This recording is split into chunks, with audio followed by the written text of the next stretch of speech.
सोलापुरातील प्रसिद्ध मंडळापैकी एक असलेल्या थोरला मंगळवार तालीम सार्वजनिक गणेशोत्सव मंडळाची वार्षिक सर्वसाधारण सभा नुकतीच संपन्न झाली।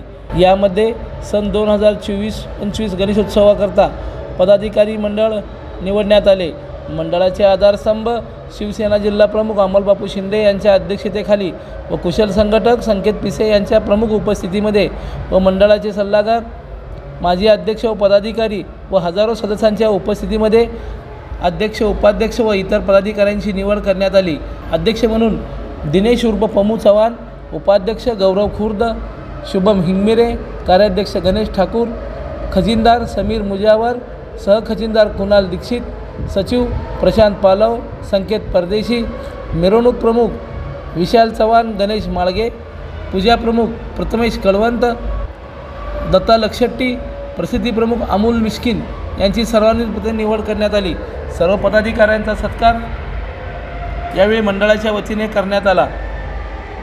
प्रारंभी अमोलबापू शिंदे यांची सोलापूर कृषी उत्पन्न बाजार समितीवर निवड झाल्याबद्दल मंडळाच्या वतीने त्यांना शुभेच्छा देऊन त्यांचं स्वागत करण्यात आलं।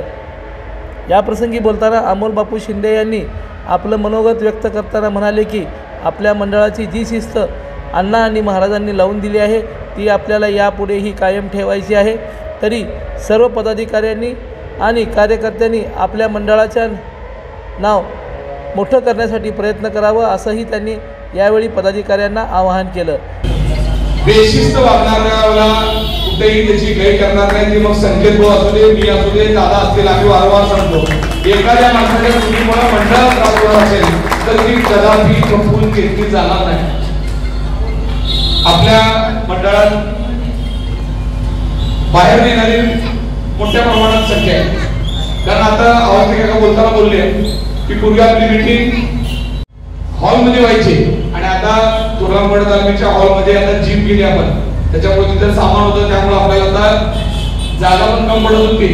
म्हणून यावर्षी विचार केला की आपण इथं मीटिंग घेऊया, कारण का हे चोपाड विठ्ठल मंदिर म्हणजे तुरंगड तालमीचाच भाग आहे। मग बालाजी मंदिर असेल, चोपाड विठ्ठल मंदिर असेल, नवजवान असेल, सुस्मारक, नवरात्र महोत्सव असेल, हे जो चोपाड पासून ते उत्तर कलकत्ता हा सगळा परिसर आहे।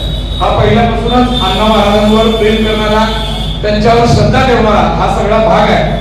आणि या भागामध्ये तुम्ही या गल्लीतला, मी त्या गल्लीतला असं यापूर्वी कधी नव्हतं आणि याच्या नंतरच्या काळात सुद्धा कधी नसणार आहे। त्यामुळे बाहेरून येणाऱ्या मुलांचं सुद्धा आपण त्यांची पण रिस्पेक्ट करतात, त्यांना सुद्धा सामावून घेणं, कारण माणसं स्वभावाने एकमेकाला जोडल्यानंतरच माणसं वाढत असतात, हा अनुभव आहे।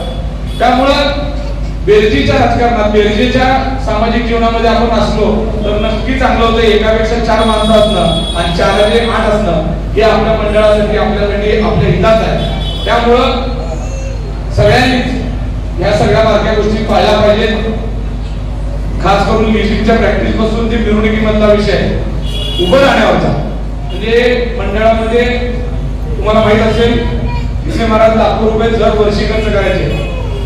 महाराजांच्या नंतर संकेत भाऊ असतील, मी असेल, मंडळाचे जे कोणी अध्यक्ष होतात, आता तो बघितला असेल की 10 लाखापेक्षा जास्त खर्च आपल्या मंडळाचा झालाय आणि आपली वर्गणी फक्त किती 2.5 लाख, 2.5 लाख, 2,40,000 आपली वर्गणी आहे आणि आपल्या मंडळाचा खर्च 10 लाख होतो। पण असं नाही की उभं काय सांगायचं आहे, तुम्ही सगळ्या जणांनी बघितलेलं आहे की ज्या पद्धतीनं आपला मंडप असतंय, वाजंत्रीवरचा खर्च असतंय, कपडे असतात, कित्येक मुलांना आपण आपली पहिल्यापासून परंपरा काय लोक पैसे देत नाही, पण मी एकच सांगतो की कमीत कमी आपली शिलाई हे आपलं कर्तव्य समजून दिलं पाहिजे। कारण सांगतो आम्ही करून खर्च करण्याबद्दल मी संकेत भाऊ कधी मागे पडणार नाही, पण आमच्या नंतर सुद्धा जे कोणी हे मंडळ चालवणार असते त्यांना जरा काही चांगल्या शिस्ती लागले जाते। कारण आपण शिस्त नाही लावली तर मग ती तशीच परंपरा चालू राहते। आता गेले कित्येक वर्ष तशीच परंपरा चालू आहे। त्याच्यामुळं आमच्या नंतरच्या आता ज्यांच्या हातात मंडळ जाणार आहे त्याच्यावर खूप मोठा भार नाही पडला पाहिजे। त्यामुळे थोडं शिस्तीची पण पद्धत आपण त्यामध्ये लावली पाहिजे। या प्रसंगी मोठ्या संख्येने मंडळाचे सदस्य उपस्थित होते। लोकदर्शन मराठी चॅनलला सबस्क्राइब करा, बेल बटनला क्लिक करा व लाईक करायला विसरू नका।